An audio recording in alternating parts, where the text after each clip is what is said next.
What's going on, everyone? My name is Burke, and today I'll be bringing you the Week 3 power rankings for the PIC. Now, this is my first week doing this, and it's just me this week, just because kind of short notice-ish, as well as I have to find someone, and then schedule time to record, and it was just not going to happen this week. And I didn't want to have any coaches on with me, because when I do power rankings, it's a third-party kind of thing. I don't want any of the competitors trying to, give their side of the story. They gave their side of the story in the videos they put up. This is all my opinion. Warning right now, if you are allergic or have sensitivities to opinions, please close the video, go do something else. I will be giving my opinions on what teams did well, what teams didn't do so well, how they're doing, in the league. And unlike past weeks, the past 2 weeks where it was just based on the table itself, they've got the rankings table. The power rankings are not solely based on record, but just performance from week to week, because a team that's maybe like 1 and 2 could be ranked higher than a team that's like 2 and 1. I don't know, but you get what I'm saying. It's not solely based on record. So if you see a team that, oh, this team's 0 and 3, why is it above 1 and 2? But for this week, because I'm still trying to get acquainted with the teams, the coaches, how they perform, I'm just going to go off that table for this week and just give my opinions on the matches. I've been kind of rambling on for a few minutes, and that's another thing. I'm going to try to keep these videos somewhere around the 30 minutes to like 35 minutes at most, but I ramble on a lot. If anyone's ever seen anything I do, it's a long ramble. So I'm going to try to keep it short and sweet, but if I don't, then maybe you'll just sit through this, listen to it at 1.5 or 2 times, and I don't know, listen to my voice, because it's kind of funny at 1.5 and 2 times. So anyway, with all of that out of the way, I'm going to get on to my number 11. And at number 11, I have the Dallas Darmanitans. This week, the Dallas Darmanitans played the Detroit Steelers in Crimson. It wasn't too bad of a loss. It was a 3-0 loss, but like right from the beginning, I knew this wasn't going to go well. First turn setup. First turn setup is like the worst thing you can do. Like on the ladder, bad. In league format, even worse, because your opponent's prepared for any sort of setup. And he sets up the sub, sets up a Swords Dance, second turn, and then just gets taken straight out with a Mega Gardevoir Hyper Voice, which he said he forgot that sound moves go through subs. You can't forget that, because that will cost you one of your mons, like it did this week. So I did like the Gliscor set, though. The sub Swords Dance is really good, especially like late game when your opponent just can't break through something like that with a Mega Gardevoir. It's a really good set. But you got to make sure to save it for the late game to make sure that, one, you outspeed key things, you can set up subs safely, and then you can set up a Swords Dance safely and start killing things. His Scizor was not EV'd properly. Showdown messed up his EVs and changed things. Like, that happens. Like, don't get me wrong, I've been burned by that in my league. I once had Sharpedo with the wrong ability because Showdown reset the ability. I had one time they reset all my EVs. I had literally no EVs going into a battle. I'm just like, well, this kind of sucks. So always check your EV investments, your abilities, your moves, everything about your team before you go into battle, because that can cost you a game. Granted, I don't think it cost him this game, because Mega Scizor wasn't really doing much with a Rotom H around. The missed Hydro Pumps definitely didn't help him this battle. He probably could have taken out the Mega Gardevoir earlier. Possibly, it's hard to say. I don't know the role on the Hydro Pump. He said it did 55% minimum. He made some, I would say, questionable switches. Switching Scrafty in on Rotom Heat to possibly take an Overheat or take a Will-O-Wisp, that was a very odd switch for me. Why would you risk your physical attacker like that? And the burn definitely put him in a poor position, because he was able to set the +2/+2, but then couldn't kill the Mega Gardevoir with a +2 knockoff, and it immediately went down. Just Scrafty ain't taking a Hyper Voice. And at that point, once the Scrafty went down and he had like half his team decimated by Mega Gardevoir, it would have been almost impossible for him to come back, because Rotom H just walled the crap out of the Darmanitan and the Mega Scizor. So those two are pretty much kind of useless for most of the battle. And with Hydreigon not being Scarf this week, because you can't run more than one Scarf, you can only run one item on a Mon. It was just easily killed by anything that outsped it, which was the Mega Gardevoir, the Cobalion, just a lot of things outsped it, a lot of things could kill it. So overall, I think it was a series of poor plays in the beginning, especially first turn setup, like letting his Gliscor go down. Gliscor like hard-walled the Cobalion, so that would have been really nice to keep around, as well as just helping with the Rotom H, because it could take a Will-O-Wisp, it could sub up on it, help deal with the Liepard, because, you know, it doesn't care about knockoff. Just some things to work on. Make sure you check your EV investment. And, first, there's so much first turn setup this week, I was just like, it made me like, don't set up first turn, don't do it. So anyway, moving on to number 10, we have the LA Doublades. Brought some interesting sets. AV Sylveon was interesting. It doesn't actually hit as hard as you think it would, especially not to a fully HP invested Entei. So it was an interesting idea, and I definitely think it could have worked, but it's just, it didn't have the firepower required to break through really much on the opponent's team. I always love the Trick Rotom. Trick Rotom with a Scarf of Specs can just absolutely cripple walls. So I like some of the sets he had. In the game, though, he played Xatu really poorly.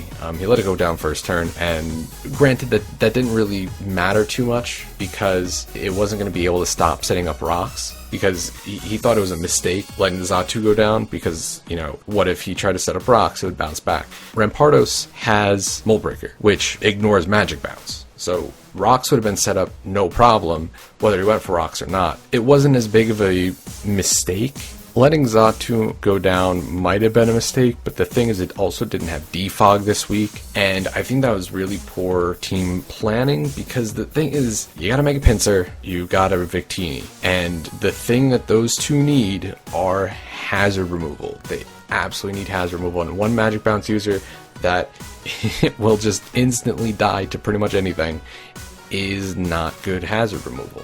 Yeah, you can bounce back rocks, but if that thing dies, then it just, rocks can be set up whenever the opponent wants. And that's exactly what happened to him. Rocks got set up, and with no way to remove them, it put Mega Pinsir on a huge timer. Victini is Scarfed, so if, say, the Victini goes for V-Create, unlike an Entei, it's going to have to switch out, and then it's going to have to take more rocks damage. So he needs hazard removal, and honestly, he does have like a Tentacruel, and I'm pretty sure Xatu got defogged, but then he also traded it away for Sandslash. So like every time Mega Pinsir comes to a battle, guess who's basically got to be there?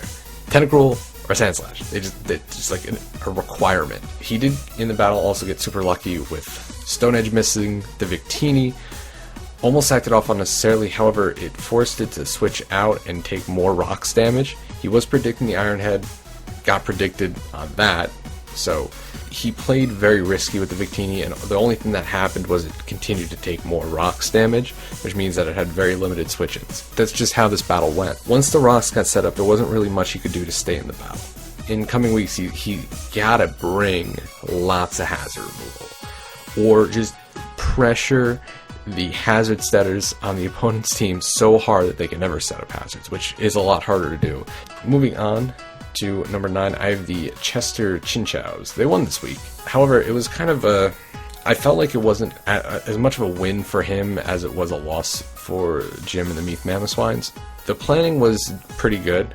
I thought it was a really good call putting Choice Specs Heatran. That just, Jim had almost no switch-ins this week, which is great. The Choice Scarf PZ, because it caught the Gengar and was able to take that out. So there was good planning, and I really liked some of the sets that he brought. However, in the beginning of the game, I thought he was doing pretty well. It was a good call on thinking the Milk Take might not have EQ, because it already shown Stealth Rocks and Curse, meaning it probably is like Milk Drink and probably like Body Slam, which that's exactly the set it had. So it was a good call on those sets. And he also made sure that things couldn't set up like the Reuniclus. Reuniclus comes in, tries to set up Calm Minds, he goes for the turn, he crits it, but it was going to die, it was going to be a 2-co anyway to the return, so that wasn't too big of a deal.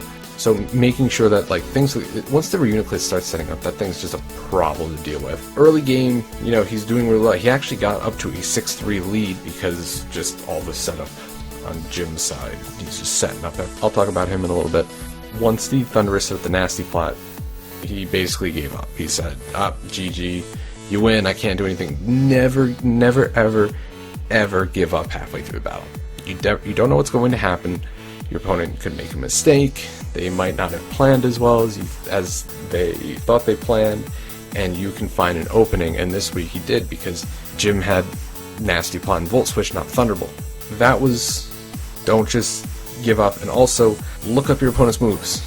Look up the things that a Mon can learn before the battle so you never get caught off guard, like Sludge Wave on Thunderous, because that's not as uncommon as some people might think it is. It's a rather common move to run on it just as coverage, and this week it was coverage, and it took out the Mega Altaria.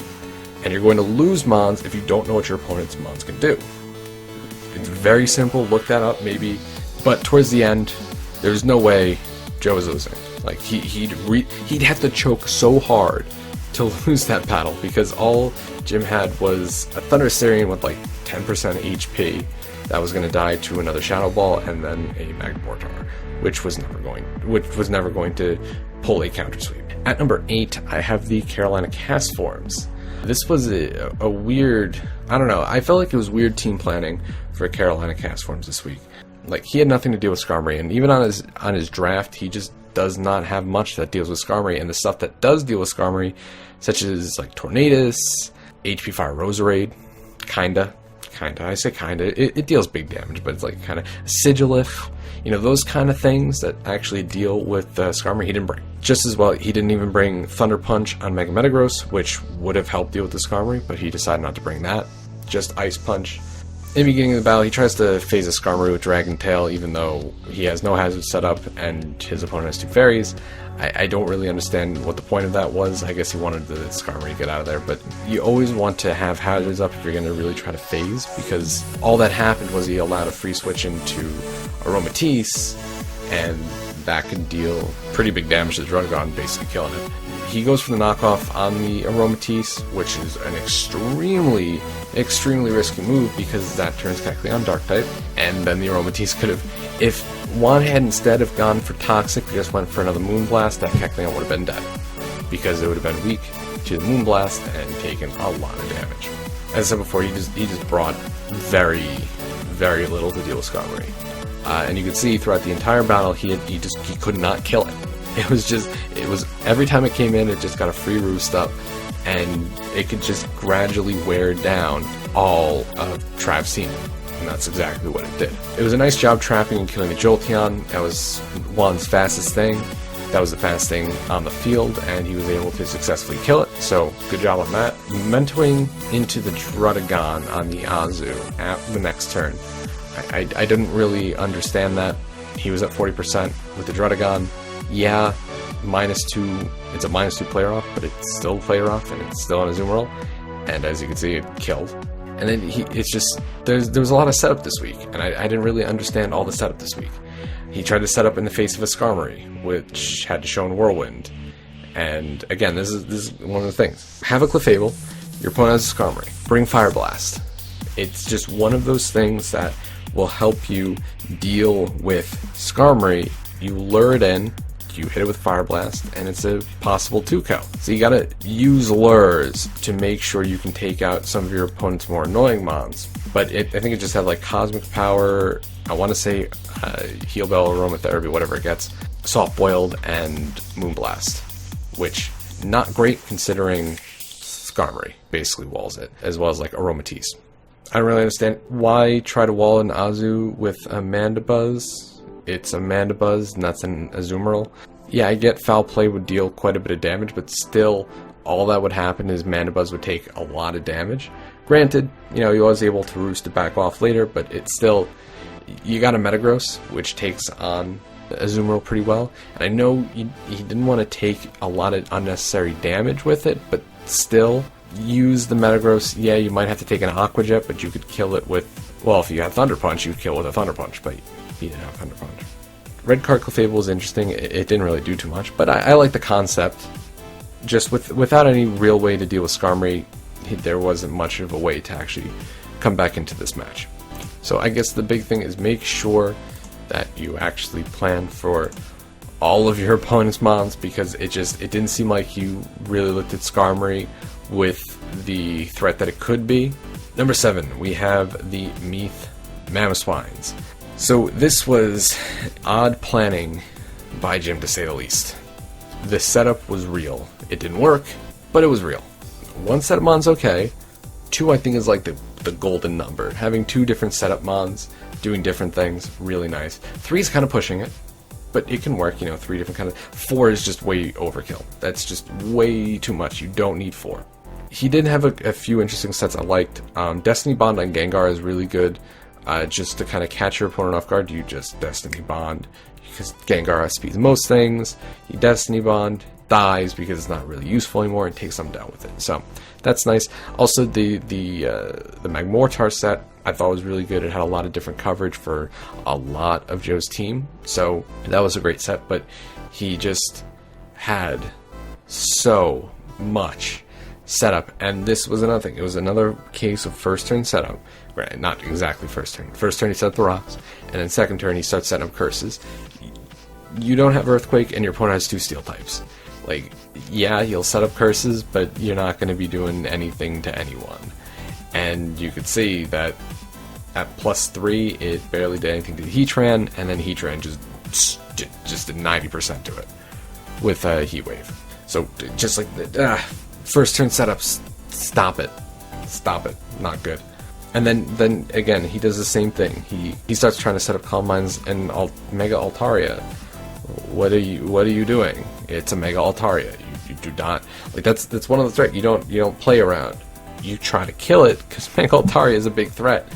Don't try to set up Calm Minds in its face. And yeah, I know he said the crit, it really sucked, and crits do suck, but it looked like Return was going to be a 2-co anyway, so it's not like it was just the game-breaking crit. Once those started going down, Rocks really started to put a lot of pressure on his team, because he had a team that was very weak to Rocks. He had 2 things that were 2 times weak to Rocks, one thing that was 4 times weak to Rocks, so you need to, absolutely need to, when you've got a team like this that's very weak to hazards, you have to bring hazard removal. You have to. And unfortunately, Jim doesn't have the best hazard removal. I think the only thing he's got, well, he's got Donphan, and he's got Flygon, so he's got at least Donphan. You gotta bring the hazard removal if you're gonna bring this sort of really Rocks weak team, because Rocks very easy to set up, very easy to fuck people over with. I know he even said he wasn't really expecting Rocks to be set up. Don't ever not expect Rocks to be set up. That's like, he tries to, again, it's just more setup. He tries to set up an SD on a Ferrothorn, bad move. And he could have taken it actually back with Thundy, but he had Nasty Plot and Volt Switch. That's not a great combo of moves.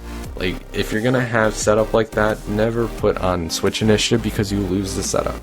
If he had Thunderbolt, I think he could have possibly won that, or at least, I don't know, he wouldn't have had to sack off the Gengar, which might have been able to win him the game, so there wasn't really much he could do. The Gengar went down because he was hoping PZ wasn't scarfed. He died, and at that point, he had lost, because it was just Rocks, plus just his team was shattered at that point, that he was not going to ever come back.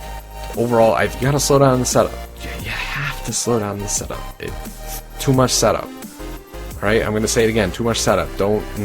I think his playing wasn't bad this week.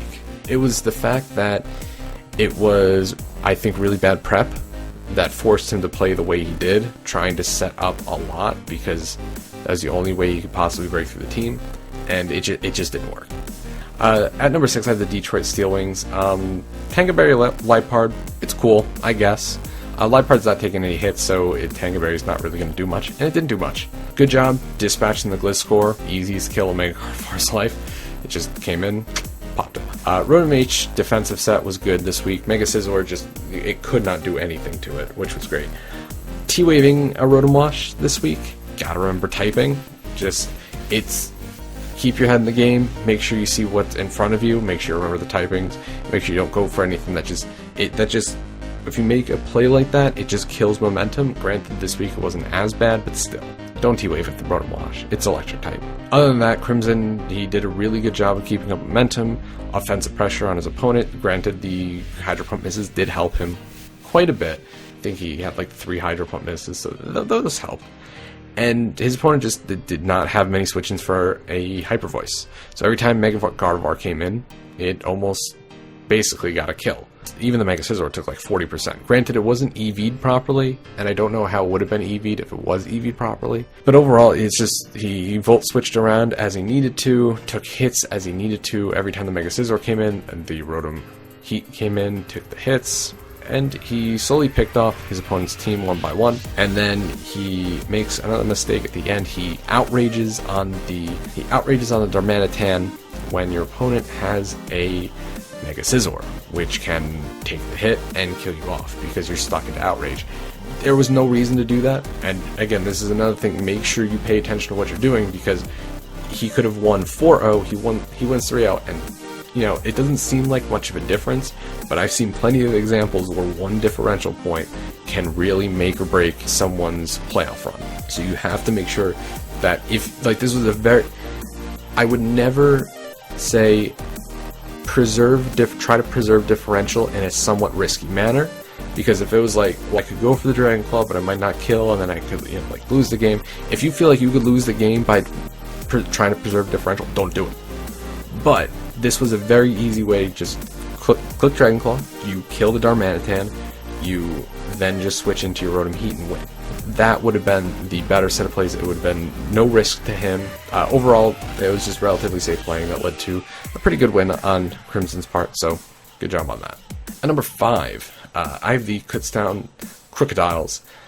They brought an extremely offensive team this week. I mean, you're talking a lot of U-turning with Talonflame and Landorus, and there wasn't really too much to say about this match. He tried to keep up a lot of offensive momentum, and he wasn't doing a very good job of it in the beginning. His Jirachi got burned, which, you know, not too big of a problem seeing as it's a special set, and his Landorus went down, his Salamence got tricked to Scarf and then burned, and he was he was switching in things to Scalds that didn't need to be switched in. Like, why would you ever switch into Salamence on a Slowbro expecting the Scald and then you get burned?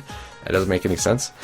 But basically he realized that once the Armaldo went down, and once he knocked off the Scarf on the Slowbro, he could basically just set up with Snorlax and win.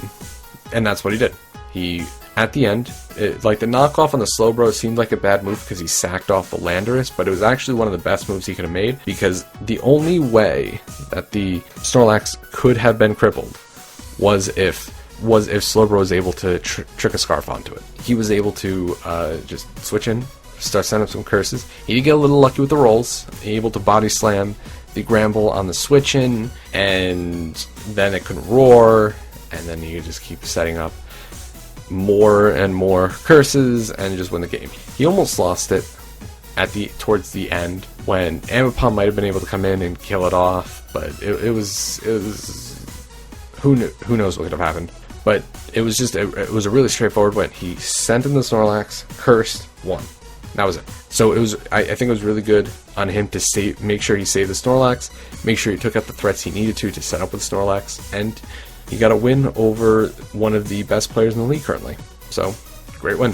And at number 4, right above him, his opponent is the Denver Blitzels. And I pretty much just talked about this battle, but I really like the trick Specs Slowbro. You don't see that very often. You don't even always remember that Slowbro gets trick. And he was able to trick the Specs onto Salamence, which was really nice. Thunderwave Ambipom is also interesting. It did nothing this battle because it literally took a body slam and died. But in this battle, it was almost pretty methodical playing.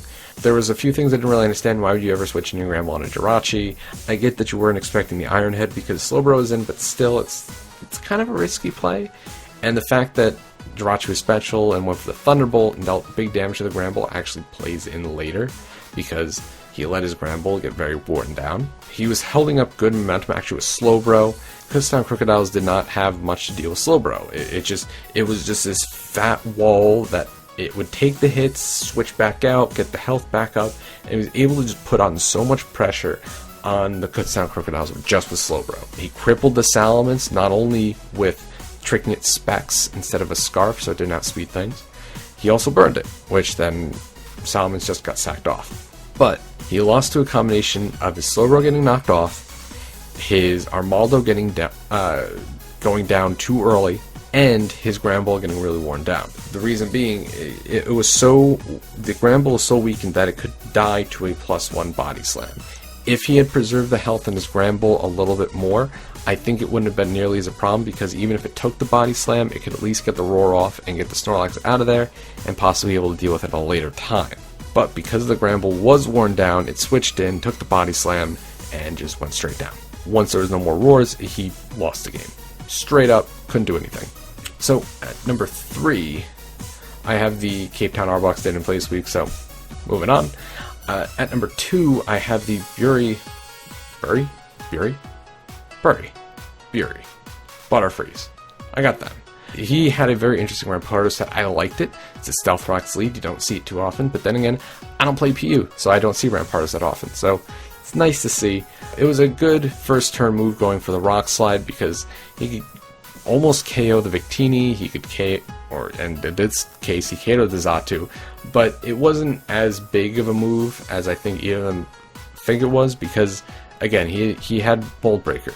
If he set up rocks, it would have gone through anything. Rocks were getting set up this week. Doesn't matter if he had a Xatu or not. Setting up the rocks just put so much pressure on his opponent's team that there's really not much else to say. He forced switches.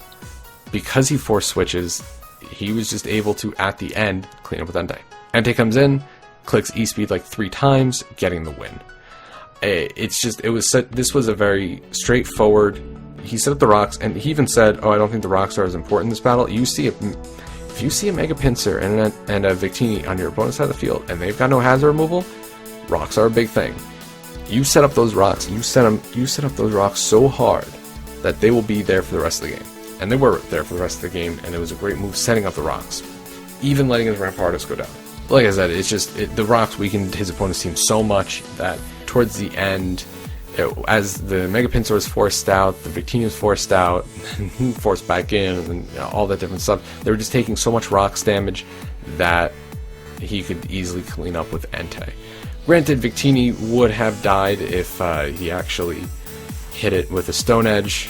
It's good to predict your opponents, but it sucks when you make the right play and you get punished for it. And at number 1, we have the Amityville Haunters Juan. And the Amityville Haunters, I feel like this was just another relatively straightforward win for Juan. He had Skarmory, and his opponent didn't have anything for Skarmory, so it's a rather straightforward win. He got up rocks with the Skarm and then did phasing with Whirlwind, which really helped him out because it broke the Dugtrio's Sash, which actually came into play later. But he did get a little lucky that his opponent didn't have Thunder Punch of Metagross. Could have been actually pretty bad, because then the Skarmory does not wall Metagross as well as it could. That was kind of nice, not to have to worry about Thunder Punch. He played really risky with the Jolteon, and went for the obvious Volt Switch, bit him in the ass, because guess what came in? Dugtrio, got trapped, Jolteon goes down, which really sucked because Jolteon is a huge offensive pressure because of how fast it is, and it can hit decently hard. He used Azumarill really effectively, just got big damage off and a bunch of things, killed 2 things, which is always nice.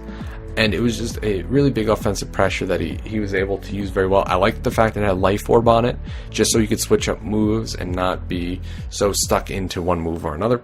And he made sure to preserve Skarmory until the end. Could take on both the Clefable and the Metagross, and just overall, it was better planning than his opponent, and just was able to use that better planning very well.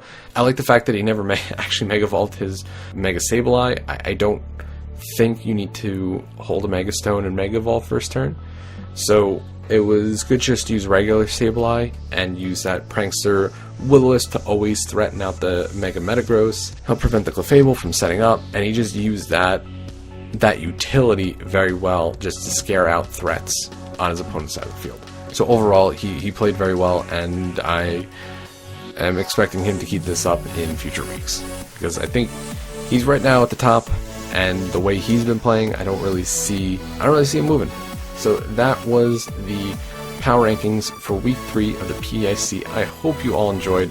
Just remember, these are all my opinions, so if you think I'm wrong, you think I'm stupid, let me know, because there's probably things I'm wrong about and that I'm stupid about. So you let me know.